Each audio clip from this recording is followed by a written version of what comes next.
Menos bla bla bla y más realidad. El rollo de Francisco de Anda, qué gusto saludarte, muy buenos días, ¿cómo estás? Hola Diego, Augusto y Alejandro, un gusto también. Nada más una aclaración, soy especialista en movilidad. ¿En movilidad? Sí, de arqueología no sé nada, No, así que pues muchas no, gracias. a ver, perdóname, es que efectivamente aquí traemos una confusión, terrible, pero no, discúlpame, Francisco, ¿cómo estás? ¿Cómo te ha ido? Muy bien, muchísimas gracias, al contrario, encantado de estar con ustedes.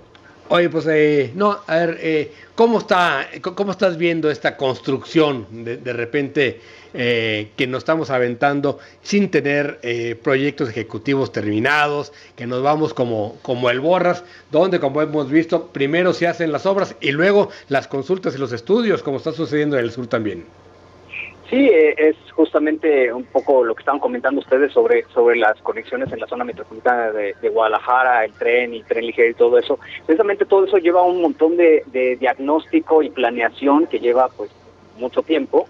Hay que generar primero un gran diagnóstico de movilidad, orígenes, destino, en fin, todos los números que nos permitan saber cuál sería la solución más adecuada para hacer la movilidad de la península de Yucatán, o sea, para hacerla más eficiente y para, de alguna manera, no comparto esta visión de generar desarrollo, porque al final el desarrollo ahora en estos tiempos no es por un tema de movilidad necesariamente, sino es por temas más económicos, sociales, de equidad, etcétera, que tienen otras perspectivas en la actualidad. A lo mejor en 1800 sí podremos estar hablando de Claro. que una conectividad con el tren pues llevaría el desarrollo, pero no en estas épocas. Entonces, hoy en día, básicamente lo que estamos viviendo aquí es un plan improvisado. No, vamos, mi plan básicamente es una idea que está siendo improvisada por una dependencia que intenta promover el turismo, pero esta dependencia tampoco se ve como este proyecto vaya necesariamente a conectar las zonas turísticas y a alimentar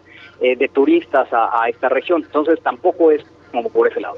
Es una idea, como insisto, que desafortunadamente está impactando de una manera brutal el ecosistema, la selva propiamente, el suelo, el agua, que ustedes saben que el manto que tenemos acá abajo es de un suelo kárstico, que es un suelo poroso, un suelo que se disuelve en el agua y se generan todos estos ríos subterráneos, cavernas, cenotes.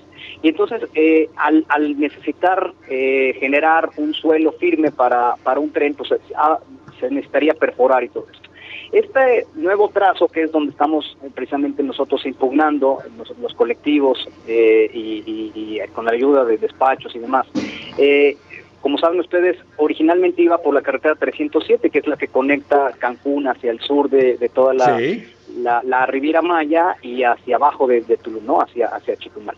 Ese hubiera sido un trazo más o menos adecuado, pero ni siquiera sabríamos, porque no tenemos un diagnóstico, si realmente el tren hubiera sido la solución. A lo mejor hubiera sido alguna forma de tren ligero, metrobús, no sé, depende de los datos que nos hubieran arrojado precisamente estos diagnósticos. Pero como no hay nada, pues desafortunadamente con la negociación de la vía, el espacio de vía que va junto a la carretera 307, como no daba el ancho, la sección, entonces pues fueron rápidamente a devastar la selva, pero con el gran problema que no va a conectar nada, ¿no? O sea, sí, ese es el tema, Francisco.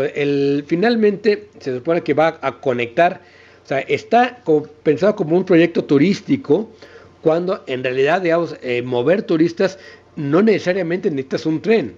Si quieres realmente generar otro tipo de desarrollo o de conectividad, pues lo primero que haces es ver cómo se mueve la gente en la península. Así es. Y no sabemos ahorita, o sea, tenemos nociones, tenemos ideas y no existe ni siquiera tampoco un plan integral de movilidad sustentable de la zona, vamos, del estado de Quintana Roo, pero tampoco de la región. Entonces, al no existir esto, pues tampoco podemos integrar realmente un tren dentro de la ecuación.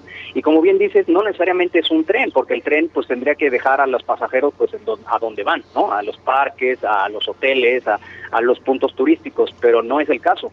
Ahorita el trazo nuevo, al menos en la zona que nos corresponde, la zona del tramo 5, va por en medio de la selva, alejado de todas las urbanizaciones, alejado de todos los puntos de interés, y conecta con los suburbios, en el caso de Playa del Carmen, que es donde estoy, en la zona más alejada de Playa del Carmen. Es un suburbio más alejado, más metido hacia la zona poniente, y este suburbio pues desafortunadamente no ha sido correctamente planeado. Ahora, si no tenemos tampoco una planeación urbana desde el Ayuntamiento de Solidaridad, que es el municipio que corresponde, pues desafortunadamente le va a caer la bronca y un desarrollo pues sumamente complicado, sumamente pues abrupto, en donde pues estamos esperando, claro, pues asentamientos irregulares, una especulación territorial y un desastre urbano que no estamos ni siquiera imaginando en cuestión de servicios, en cuestión de población, en cuestión de un montón de problemas sociales y económicos que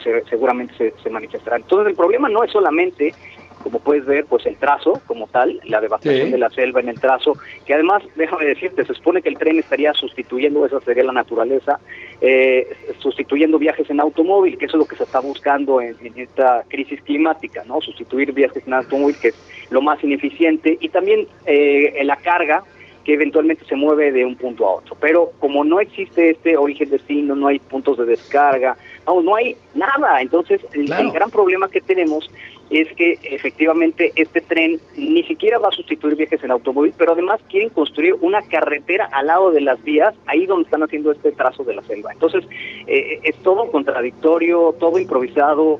Participé en una de las mesas precisamente aquí en Playa del Carmen, donde se estaba tratando de integrar cuando era el trazo anterior, y me platicaban los organizadores que han sufrido muchísimo, porque el mismo Fonatur no tiene información adentro. Las mismas secretarías involucradas no tienen la información y todo el tiempo están cambiando las cosas.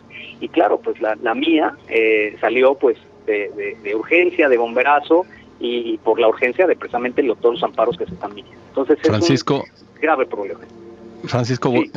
Buenos días, gracias por estar con nosotros, Augusto Chacón. Sí, a nombre de cierta idea del desarrollo, que por lo demás ni siquiera fue igualitario, cometimos muchos exabruptos contra el medio ambiente, de carreteras, presas, el desarrollo mismo de las ciudades. Esto es un regreso, parece que como sociedad no aprendimos nada de los 200 años de esta idea falsa del desarrollo, pero hay un tema que se ha tocado muy poco. Los pasos de fauna, por supuesto, no deben estar considerados. Es decir, para que la selva se mantenga sana, no solo es mantener la parte verde, sino que sea propicia para la circulación de la fauna que habita en ella. Es correcto. De hecho, no se hizo ningún tipo de rescate, ningún tipo de remoción, de salvamento ni de especies de fauna ni de flora. Eso hay que saberlo desde el momento, ¿no? Ahora, si se pretende conectar de un lado al otro, me preocuparía mucho cómo pretenden estos pasos de fauna, ¿no? Porque hay una carretera nueva que se inauguró en el sexenio pasado, que tiene unos pasitos de fauna subterráneos, que no creo que sea la solución tampoco, y unos cables por arriba que se supone que son para el paso de monos y demás. Tampoco me parece que sea la solución más viable para este caso. Entonces, no sé cómo lo están considerando. He visto algunas imágenes que son completamente irreales para la orografía de esta zona, que son básicamente como una integración de unos puentes gigantescos por arriba, que son maravillosos, pero eso se presta muy bien cuando en la orografía pues hay una serie de colinas montañosas, cosas así, que permiten efectivamente conectar esas colinas, esas cumbres por arriba, por encima del trazo, pero no es el caso. En este caso no va a suceder así. Seguramente están pensando pasos de fauna pues muy estrechitos, muy angostitos por abajo, y desafortunadamente pues tampoco creo que sean una opción así como de generar una cueva y artificial. No sé, la verdad es que Francisco, no me parece nada viable. ¿qué tal? ¿Cómo estás? Alejandro Sierra, gracias por estar aquí con nosotros. Gracias. Oye, en los medios de comunicación, en los diferentes reportajes que se han hecho, pues evidentemente como lo validas tú, o sea, va a ser un desastre ecológico para la península, empezando por el agua y luego empezando por la selva.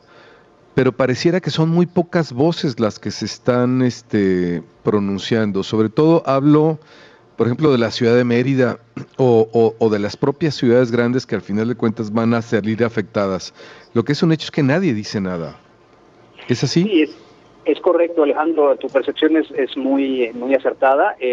Hay un problema de manifestación precisamente por parte de los activistas que no sienten un impacto directo, muy probablemente en el resto de la península. Y en cuanto a los funcionarios públicos, pues se entiende perfectamente porque están básicamente bajo casi que amenaza de pronunciarse al respecto, porque para empezar es un proyecto federal que no les compete, no pueden hacer casi nada al respecto, y además les va a caer la bronca encima, ¿no? Entonces están de alguna manera pues limitados por ese lado. Nos estamos pronunciando de este lado digamos de la costa Caribe, porque aquí el trazo, a diferencia de otros trazos como es el caso de la Mérida-Cancún, el trazo sí va por lo que era uno de los sentidos de la carretera. Sí se amplió un poco y sí se tiraron árboles, pero el impacto es mucho menor porque va al trazo de la carretera. O sea, uno de los sentidos se pasó a donde iba el otro de los sentidos, se unieron, y entonces el trazo libre, ahí es donde se van a poner las vías. Pero en este caso, en el caso de la Riviera Maya, que es la parte más turística de toda la península, donde más se ha devastado tradicionalmente por esta vorágine turística, urbanista y demás, pues nos preocupa muchísimo justo esta parte en donde sí estamos levantando la voz. Lo hemos hecho antes, lo hemos hecho con Malecón Tajamar, que fue una batalla que se dio algunos años en Cancún, precisamente con un supuesto desarrollo que se quería hacer en donde hay manglar y especies protegidas. Pero también lo hemos hecho con otras devastaciones que se han hecho aquí en la zona, porque nos preocupa muchísimo. O sea, tenemos arrecifes muy delicados, tenemos manglares que nos están protegiendo precisamente del impacto de los huracanes, que vienen normalmente desde el Caribe, suben precisamente hacia la península y normalmente impactan desde esta costa. Entonces nosotros estamos en una situación sumamente preocupante y vulnerable, y este tipo de cosas, como no tienen justificación técnica, pues entonces no tendrían por qué estar existiendo. O sea, estamos en una situación sumamente frágil en esta zona, y yo creo que eso se refleja en el sentido de la ciudadanía y de las voces. Francisco de Anda, muchas gracias, y otra vez una disculpa, te confundí con un homónimo tuyo, pero te agradezco muchísimo que haya estado con nosotros esta mañana. Francisco de Anda, experto en movilidad y parte del movimiento de activistas Sélvame del Tren. Un abrazo. Muchas gracias. Muchas gracias, Diego, Augusto, Alejandro. Hasta luego. Gracias. Bye. Pues interesantísimo cómo está poniendo esto allá en el sur del país.